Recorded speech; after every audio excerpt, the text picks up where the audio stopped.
नमस्कार। अभी हम लोग आस्तिक दर्शनों की बात कर रहे हैं और अभी तक 4 दर्शनों का उल्लेख हो चुका है।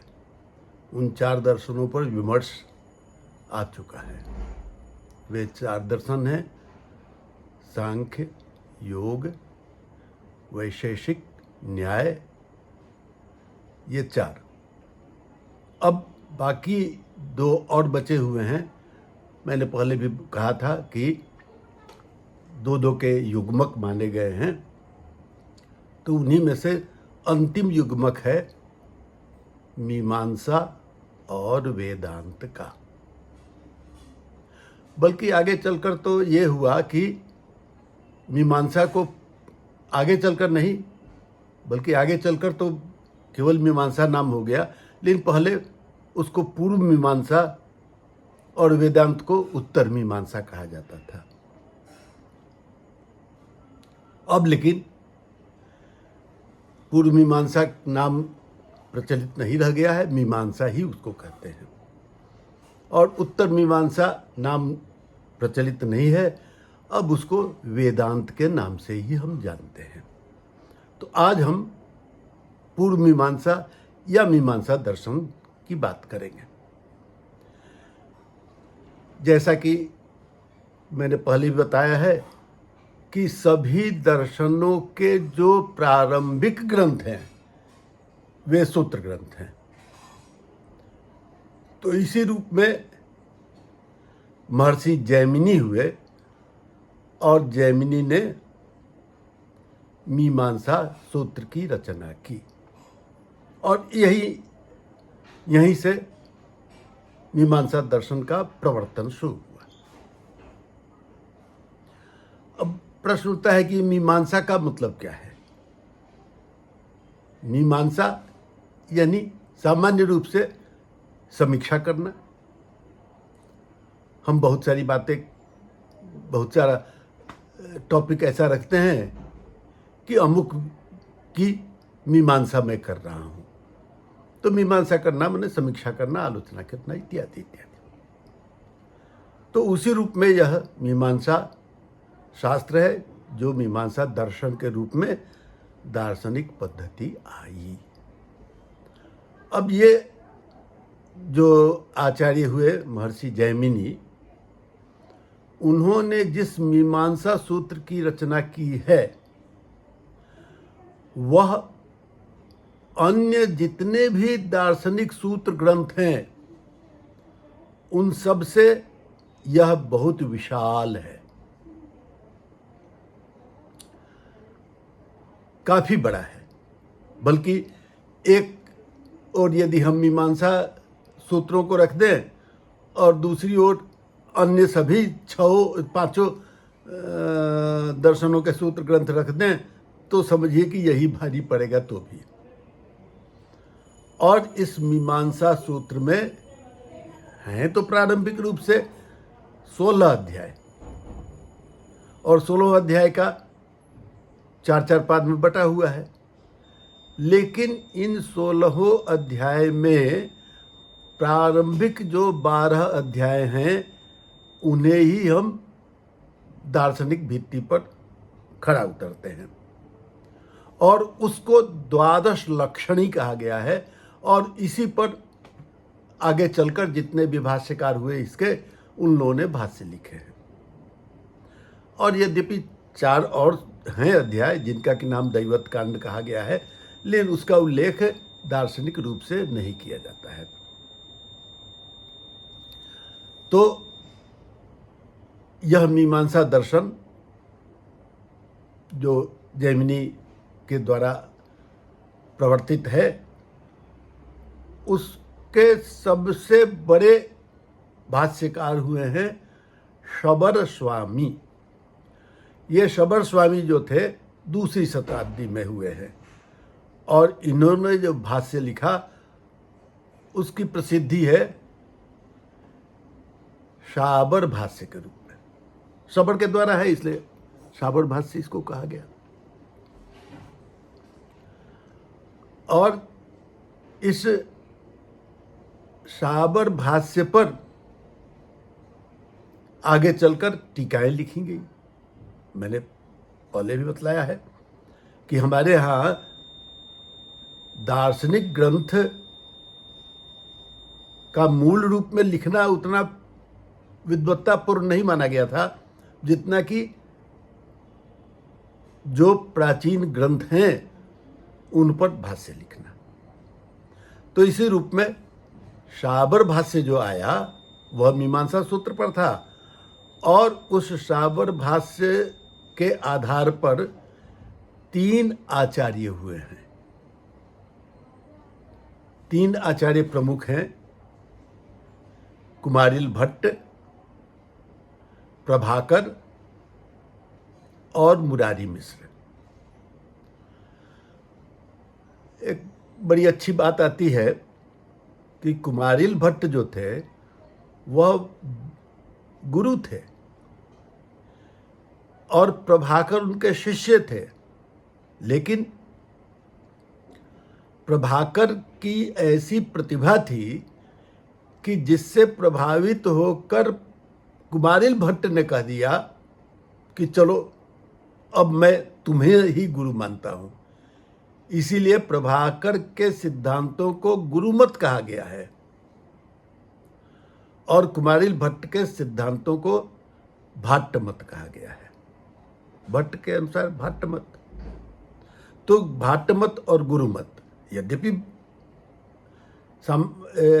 मूलतः कुमारिल भट्ट गुरु थे, लेकिन प्रभाकर को ही गुरु माना गया। हमारे यहाँ संस्कृत में एक सामान्य कहावत है कि सर्वत्र विजयम इच्छेत पुत्रात् शिष्यात् पराजयम। व्यक्ति कहीं भी हार नहीं मानना चाहता है, किसी भी स्थिति में वह हारना नहीं चाहता है। केवल 2 जगह उसको यदि हार मिलती है तो उससे उसको प्रसन्नता होती है। एक तो यदि अपनी संतान से, अपने पुत्र इत्यादि से वह पराजित हो जाए तो उसमें उसको गौरव की प्राप्ति होती है, और उसी तरह से यदि कोई उसका शिष्य उसे पराजित कर दे तो वह भी महत्वपूर्ण माना गया है। तो ये प्रभाकर जो थे, और इस पर एक कथा आती है कि किस तरह से तू ना उक्तम और अपि ना उक्तम का अर्थ तो एक ही आ रहा था। तू के द्वारा कहा गया है और अपि के द्वारा कहा गया है, लेकिन इसके आधार पर प्रभाकर को महत्व मिल गया। अब कथा है लेकिन मैं नहीं बतला रहा हूं। और इस आधार पर प्रभाकर गुरु संप्रदाय के हुए और कुमारिल भट्ट का भाट्ट संप्रदाय हुआ। तो मैंने बतलाया कि 3 प्रमुख भाष्यकार हुए शाबर भाष्य के, एक कुमारिल भट्ट, दूसरे प्रभाकर, और तीसरे हुए हैं मुरारी मिश्र। लेकिन दुर्भाग्य है हमारा कि मुरारी मिश्र के सिद्धांत हमें प्राप्त नहीं होते हैं, कोई ग्रंथ उनका प्राप्त नहीं होता है।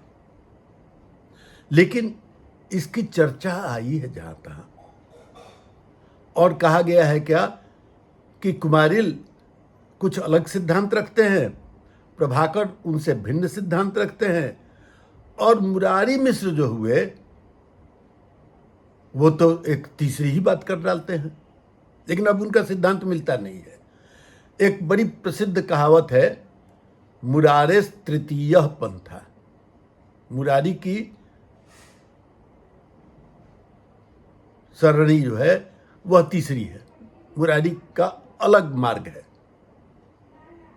और आजकल बल्कि यह एक कहावत के रूप में हो गया है संस्कृत समाज में कि यदि 2 व्यक्ति किसी तरह के आपस में खटपट बातें रखते हैं और उसी बीच में तीसरा व्यक्ति कोई आ जाता है और वह अपनी बात रखने लगता है, तो उस पर कहा जाता है कि अरे मुरारी जी आ गए। और मुरारेस तृतीय पंथा। तो इस प्रकार की प्रसिद्धि मुरारी के विषय में है, लेकिन आज उनका कोई सिद्धांत मिलता नहीं है, कोई ग्रंथ नहीं मिलता है। अस्तु, तो उसमें कुमारिल भट्ट का भाट्ट मत है और प्रभाकर का गुरु मत। कुमारिल प्रथम व्याख्याकार हैं शाबर भाष्य के, और शाबर भाष्य जिसके विषय में मैंने कहा, या जैमिनी का जो सूत्र ग्रंथ है, उसमें 12 जो अध्याय हैं वही प्रमुख हैं, और 12 अध्यायों पर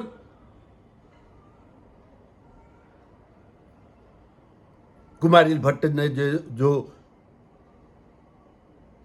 व्याख्याएं की है, भाष्य लिखा है, वह बहुत विशाल है।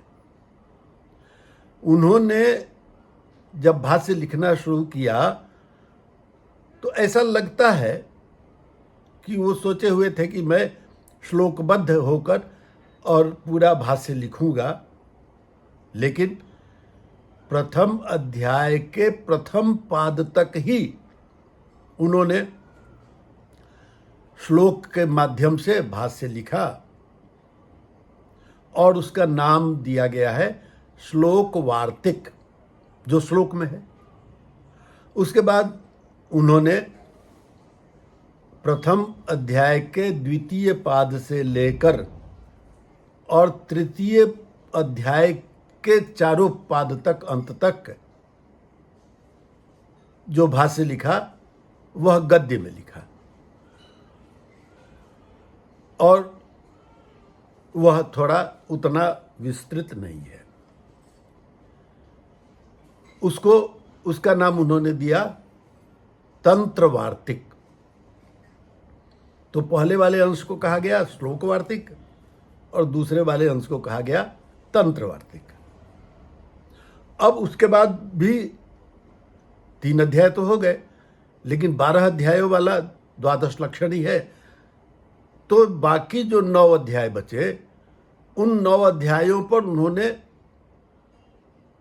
उतना विस्तृत भाष्य नहीं लिखा, और एक टीका की तरह छोटी छोटी टिप्पणियां उसमें डाल दी हैं, और उसका नाम उन्होंने दिया टुप टीका।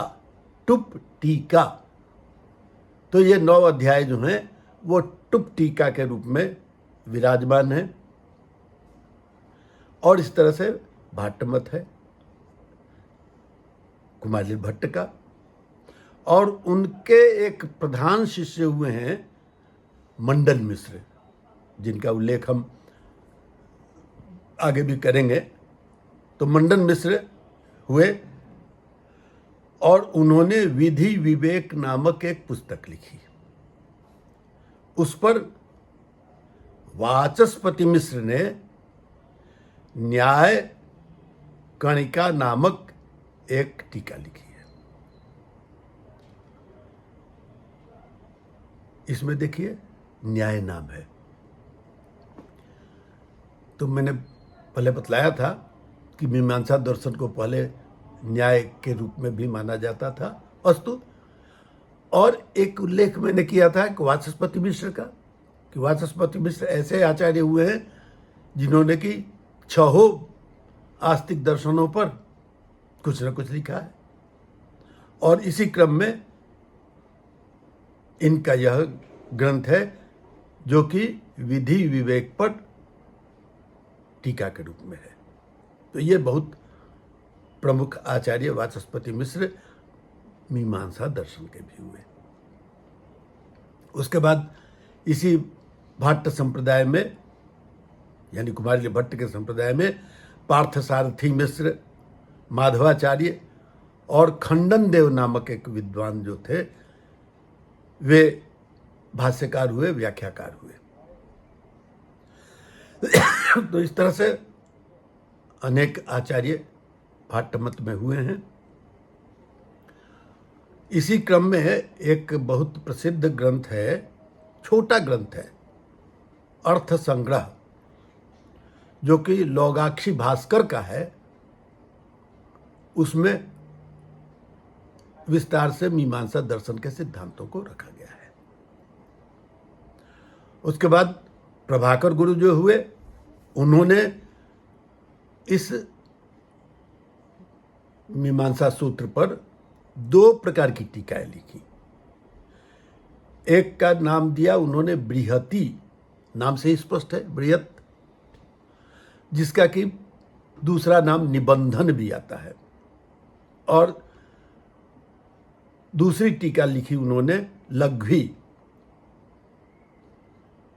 जो कि विवरण के नाम से आता है। तो इस तरह से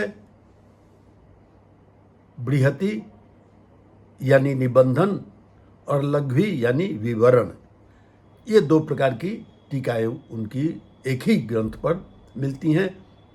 पहली वाली बृहत है और दूसरी वाली छोटी है।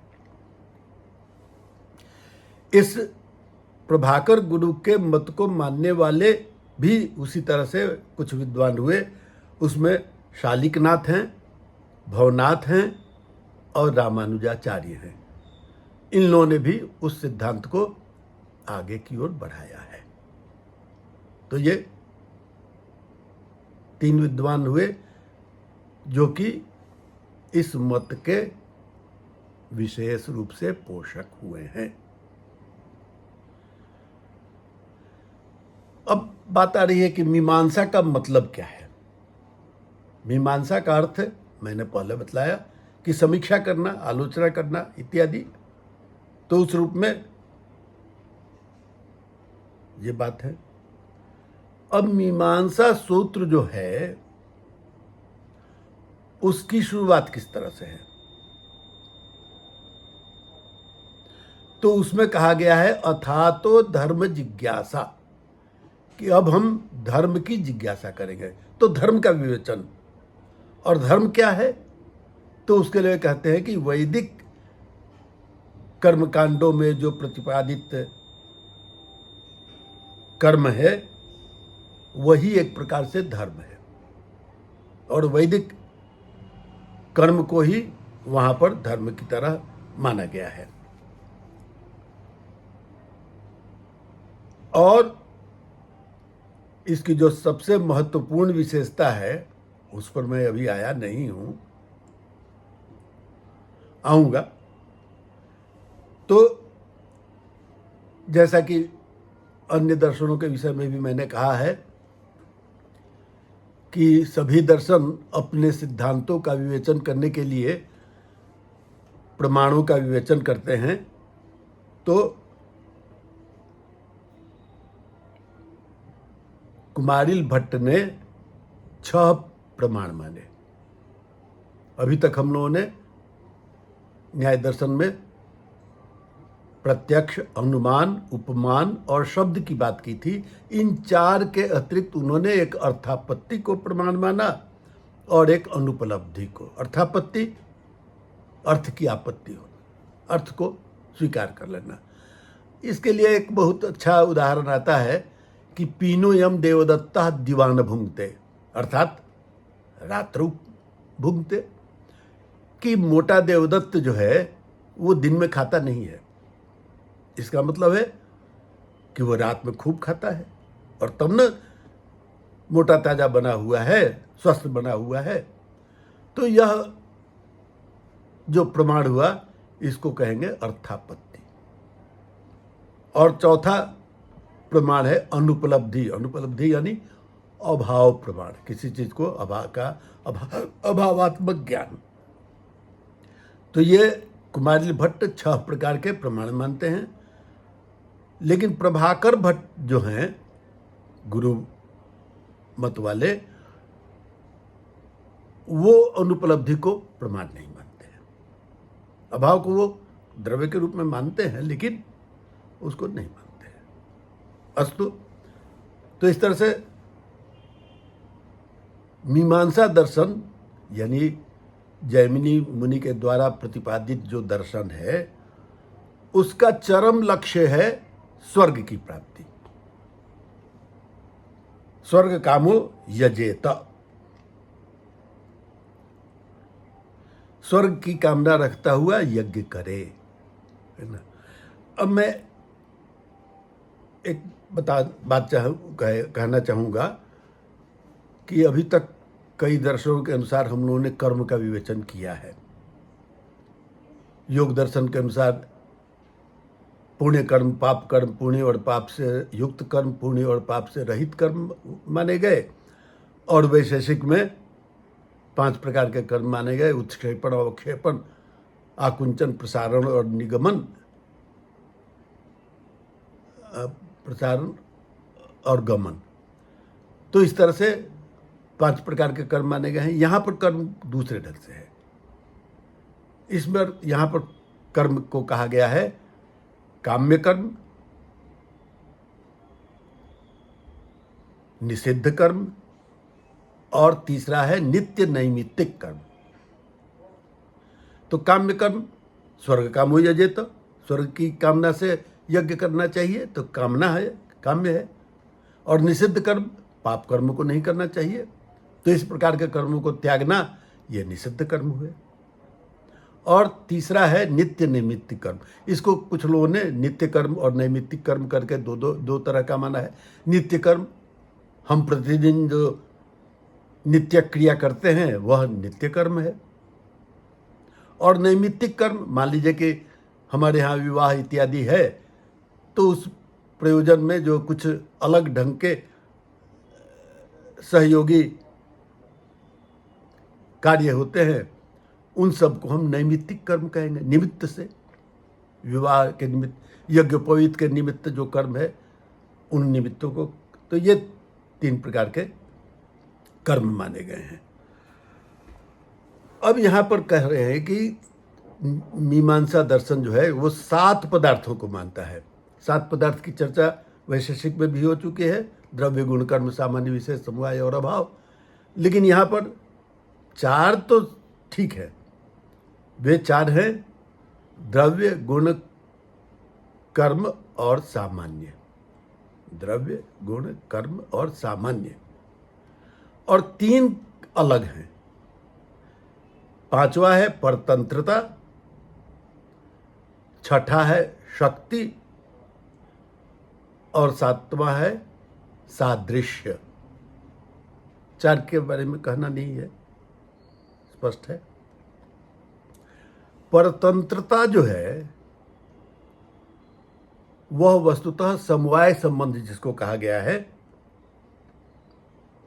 समवाय संबंध हम उसको कहते हैं जिसमें 2 पदार्थों को मिला देने पर फिर हम उसको अलग नहीं कर सकते हैं। जैसे कि मैंने उदाहरण दिया था, दूध में जल को मिला दे, तो इसको परतंत्रता को ही हम समवाय के रूप में जान सकते हैं। थोड़ा अंतर होता है, लेकिन अब उतना विस्तार से नहीं जाना है। और शक्ति कहते हैं, इस शक्ति का बहुत विवेचन मीमांसा दर्शन में आया हुआ है। और इस शक्ति को प्राप्त करने पर अदृष्ट की प्राप्ति होती है, और अदृष्ट को प्राप्त करने के लिए अपूर्व को मानना पड़ता है। अपूर्व मतलब कि जो पहले हुआ नहीं है, तो इस तरह से अपूर्व के द्वारा उसका उल्लेख आता है। और सादृश्य, इस तरह से ये 7 प्रकार के हैं। तो अपूर्व की कल्पना एक इनका विशिष्ट है, और सादृश्य के माध्यम से हम किसी वस्तु का प्रत्यक्ष करते हैं। जो सबसे महत्वपूर्ण विषय है ये मीमांसा दर्शन का, वह है कि यह वेदों को तो प्रामाणिक मानता है, और वेद के कर्मकांड को सबसे ज्यादा ध्यान में रखता है। कर्मकांड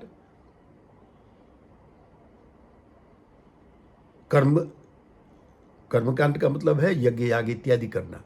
तो यज्ञ, याग इत्यादि को वह प्रधानता देता है, लेकिन उसके लिए वह ईश्वर को नहीं मानता है।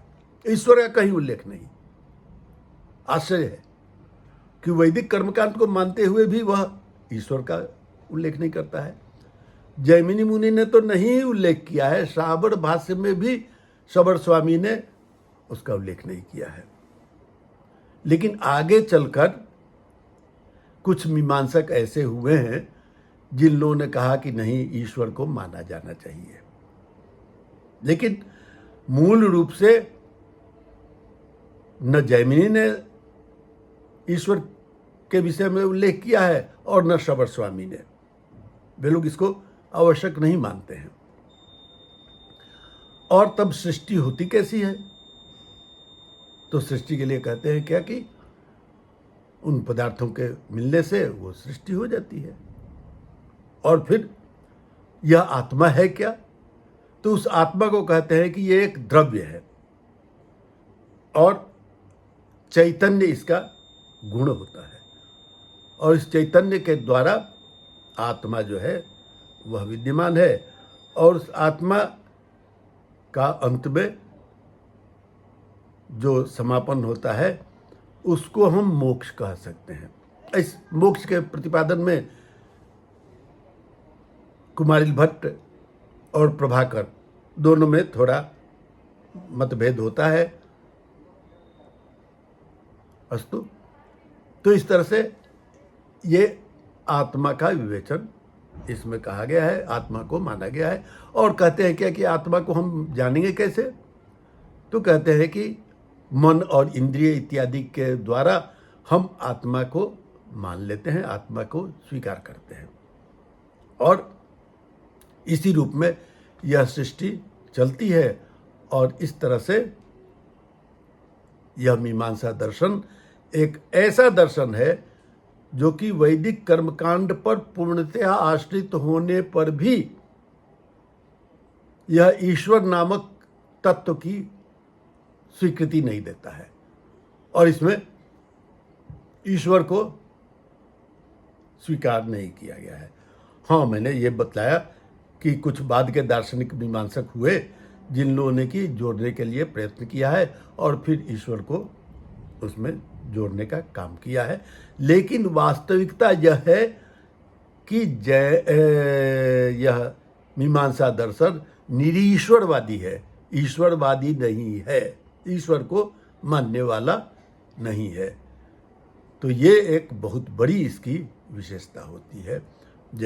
इस मीमांसा दर्शन की वैदिक कर्मकांड पर आधारित होने पर भी ईश्वर को यह स्वीकार नहीं करता है, और ये मुख्य रूप से धर्म के प्रतिपादन को, और धर्म क्या है? वेदानुमोदित जो कर्म होगा वही धर्म है, और उस धर्म के द्वारा वह अपने सिद्धांतों को प्रतिपादित करता है। तो इसी तरह से मीमांसा दर्शन के विषय में थोड़ी बातें मैंने की हैं। इसका तो विवेचन बहुत विस्तार से दिया जाता है, और मीमांसा को वाक्य शास्त्र के रूप में भी कहा गया है, और हमारे यहाँ पद वाक्य प्रमाणज्ञ विद्वानों को कहा जाता है। तो पद शास्त्र है व्याकरण शास्त्र, वाक्य शास्त्र है मीमांसा शास्त्र, और प्रमाण शास्त्र है जिसका विवेचन हम न्याय दर्शन के रूप में कर चुके हैं। तो इस तरह से ये मीमांसा दर्शन जो है वो एक अलग प्रकार का दर्शन है और बहुत ही महत्वपूर्ण दर्शन है। तो आज इतनी ही बातें हुई, यह विमर्श आज का समाप्त हुआ। चलिए, धन्यवाद।